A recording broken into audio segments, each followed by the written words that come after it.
train.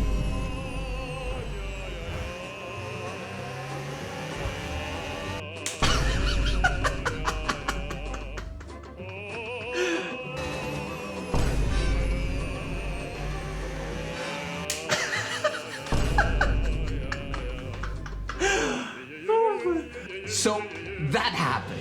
Hello there, my name is Formula Kai and welcome to another league racing video in F1 25. This week we will be racing around Qatar, which is a MotoGP track converted onto the F1 calendar thanks to big oil money. And I'm feeling really damn good about qualifying. As we're about to jump into the PSGL lobby, I absolutely peak around Qatar and put in an all-time personal best. Confidence is high going into qualifying. Can we match that time in the real session? Across the start-finish line, battery on, DRS flaps wide open, down to about 70%, brake right after the 50-meter board, chuck the car into the corner. A little under the limit on the exit and missing the apex out of turn 2. But it don't matter. We have time, more than enough time to improve on that later on into turn 4. Nice, but still a little under the limit. Purple sector 1, whether that is a real purple sector 1 remains to be seen. Out of turn 4 now, running a little wide on exit, which costs us time, and through this left-hander. Oh, almost invalidated. A little too hot into the corner, man. Slight hesitation on exit, but don't matter. Only a few corners to go now. Purple sector 2 again. Nice. And out of the final corner, burn whatever battery is left in our tank. Across the finish line, it's only too much battery. 20.6. Good banker. Will Gibson 20.3 already. Now that we have a good banker, we can start to push. I mean, really push into turn 1. We're gonna absolutely send it, but a little too fast on throttle. A huge wiggle coming out of turn 1, and too big of a flick into turn 6. Ay. No matter, we still got time. One more chance, one more opportunity. Are we gonna seize it? Remember, there's a lot of time in this lap if we can just get it right. Nicely done. Already a 10th up coming out of turn 2. But remember, Qatar is such an easy track to invalidate on. On entry, mid-corner, even on exit, anywhere could be a potential track limit warning. A little under the limit, but we gain on the exit, and through this left-hander, a little safe on entry and a little hesitation on exit. It's gonna cost us. And again, we went in a little too hot, a little hesitation on the brakes, and that's gonna delay our throttle, and we don't even improve on the rest of the lap. Coming out of the fast left-hander, we even missed the exit, and out of the final corner, can we send it hard enough? Just can't extract the pace. Once again, a qualifying bottle. We had such a good start to the qualifying session, such a solid banker, and then just didn't manage to improve. And because of that, we're going to be relegated down to P12. But it don't matter.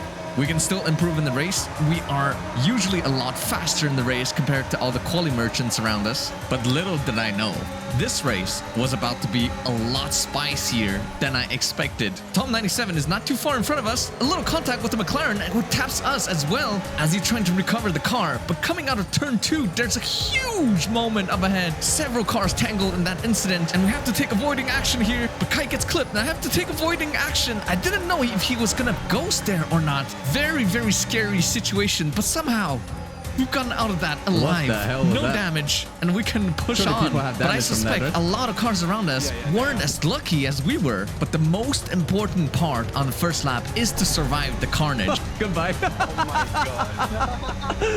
What the hell? Because at any moment, your race could literally go sideways, just like that Ferrari. And it's important to not pick up any track limit warnings as well, because it's so easy to rack up penalties. But we have to get our head down and keep pushing. And I've just been taking it pretty chill here, not using the tires too much, because when you're sitting in that train, especially in the third position in a train, it's hard to overtake anyways. But I suspect the Red Bull that just got overtaken by his teammate has damage. And the cars further up the road, they're not that much faster either. If you look at the gap to the lead train, it's absolutely enormous. I don't know how they lost this much time in the span of 4 laps. And by the end of that same lap, he's already out of the 1 second window. Does he have damage? Is it just setup related issue? I don't really know. Somehow we narrowly avoid a track limit warning there. And onto this straight, we have to get past him in order to keep making progress up the road. And in case you didn't know,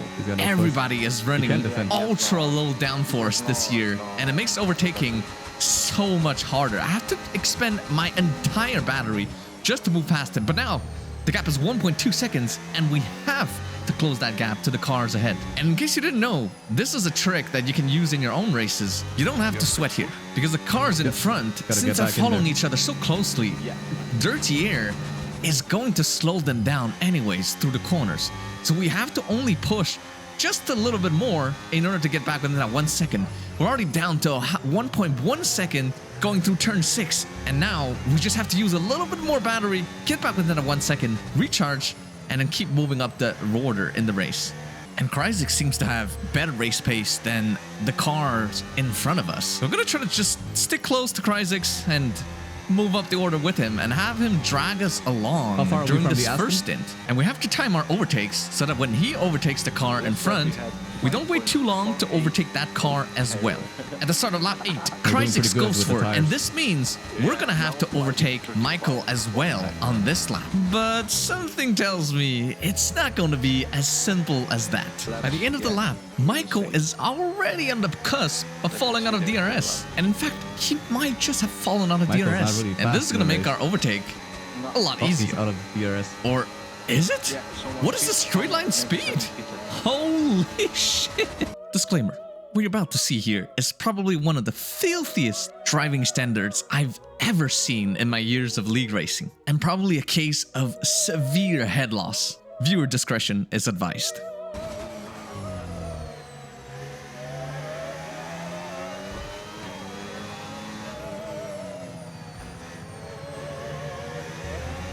Why does he keep hitting me?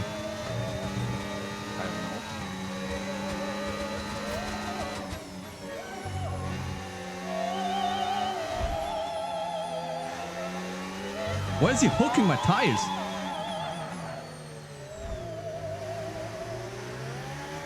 There is something strange in this lobby. Something wrong with his brain. Yeah, also. What the fuck? 2 seconds. Was that smart, Michael? And by this point, we had already lost 3 seconds to Kreisig. Remember, we were on the back of that Red Bull just last lap. And if you think this is over, nah, it gets even better. Or should I say, worse?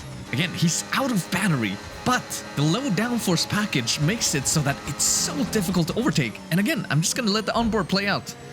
Can you race without touching me, bro?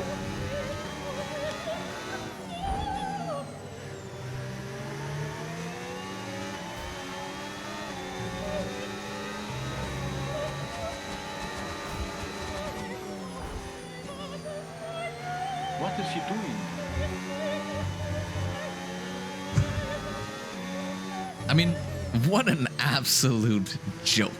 And there's no reason to do this than to purposely ruin my race. Because I can tell you, his race is all but ruined now. But now we're gonna dive into the pits to undercut him, and he won't even have the choice to answer this undercut. Okay. PSGL, guys.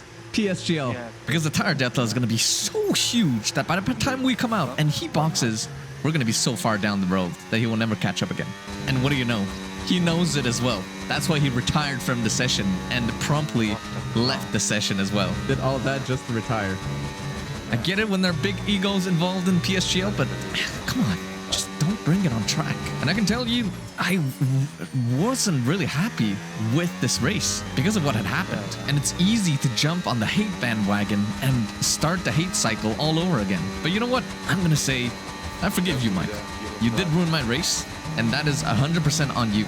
But we've all made mistakes. We've all been rash in the moment before. But it is up to us to do better. And I believe Michael can do better in the future. And especially since he gained 8 license points from that race alone. And he has had a quali plus a 15-second penalty applied to the next race, which has turned into a total race ban. Anyhow, back to the race now. If you look at the timing, the Ferrari is the same Ferrari that spun at the start of the race, and he is now in front of us, which goes to show how much time we'd lost because of that little kerfuffle with Michael. But those guys boxed really, really early. So if we could play our cards right, we can still fight for points here. I believe we can. And we're gaining all the time to the cars in front. But remember, these tires have to go the distance. And with the high-speed nature of Qatar, tire wear is so damn high. It's through the damn roof. And Kreisix has come out in front of us 4 or 5 laps later. That is a huge overcut. His tires are going to be so much faster by the end of the race. It's not even a joke. But since his tires are still cold, I can maybe try to get back within that 1 second window. I can only hope at this point, because his superior pace is going to drag us along. Well, that's my plan, at least anyways. His tires are still a little cold. It's our only chance. I'm absolutely sending it everywhere. Braking deep, flicking the car, aggressive on the throttle. We're so close. 1/10 is the gap to Kreisix. Can we do it? There's only 1 sector left before the DRS zone, and I have to get back within that 1 second if I want to save my race. And through these right-handers, usually you want to lift, save a little bit of tires, but we're going to be burning battery on the exit of every single one of these corners, narrowly avoiding a track limit warning. And Perfect. And out of the final corner, somehow, we have just barely held on. Yeah, it's gonna be tough, but I think I can do it. Getting that DRS was crucial, but now we're still low on battery and his tires are pretty much in their optimal operating window. And if you think we're gonna be able to save ERS behind him, no. We're not gonna be able to do that. Objective, survive. Because we're gonna have to be burning our battery out of every single corner in the hopes of staying with him. A single lap of overcut could mean 4 to 5% of tire wear, and a 4-lap overcut could mean up to 20% of tire wear difference. Yeah, good luck to me. We're now well past halfway of the race, but unfortunately going through this left-hander, we go just a little too wide on entry, and that is going to be a 3-second penalty. Not ideal. Oh, unideal. Unideal. Not ideal indeed, because this is where the tire delta is gonna come into play. We've been barely holding on for the past few laps, every lap fighting to stay within the DRS in the hopes of getting dragged along. But I'm afraid all good things must come to an end. I just don't have the grip anymore. And through this double right, I go a little wide, which pushes me outside of the 1 second window and going deep into turn 6. Oh my god. It's not our day. That's it, boys. Pack it up and go home. But for some reason, something really odd happens as I drive past the pit lane again. Huh? Tom 92 pitting again? Tom 97 in the box a second time this race. What exactly happened there? Usually it's a pretty straightforward one-stop at Qatar, even with the tire wear difference in F125. Maybe an incident or just setup difference, as we both have a little moment coming out of turn 2. And my hope here is that maybe Kreisix is going to stay stuck behind the Ferrari for just a little moment, and the dirty air is going to allow me to just barely get back within that 1 second window. Hopefully that's going to allow me to stay in front of Tom till the end of the race. But really hope the dirty air is going to push him back in. Coming out of the 3rd sector, dirty air has somehow slowed Kreisix down a little bit, allowing us to get back within that 1 second window. As it stands, we are currently in P10. If I can just hold on, I can still bring a point home. Let's do it, boys. Here we go. Because wait a minute, Kreisix actually did not manage to overtake the Ferrari on this lap. And the Ferrari has been having pretty good pace on the hards. So kudos to him. And this is going to allow us to recharge some crucial battery. But we're going to have to move past the Ferrari at the same time as Kreisix if we want to stay with him, which is not going to be easy. But through the double right, the Ferrari goes wide. Very, very wide. Remember, this Ferrari has boxed a couple of laps before even we did, and they're going to be struggling quite a lot come to the end of this race. On the next lap, Kreisix goes for it, and we're going to try to stay close behind, but there's a little bit of wheel banging, and they push each other off track. Just, guys, come on. The Ferrari is trying to hold on. He's driving mad right now. Going off track again, getting a 3-second penalty. He looks like he wants to send it. Sometimes you can just tell from the body language or the way they place their car on track. You can just tell he wants to send it. We're just going to chill behind, recharge our battery, because if I were to attack him right now while he's still within DRS, it's no use. But going through this fast left, Ferrari has a big moment, and thank you very much. And we're gonna move into P9. However, The gap is now 2/10 to Kreisig, and there's no car in front giving him dirty air to slow him down.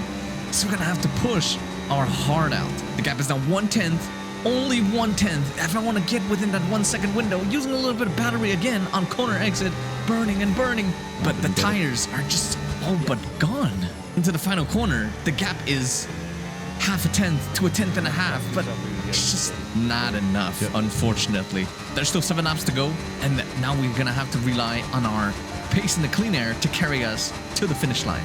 And I'm still pushing to get back within that 1 second window.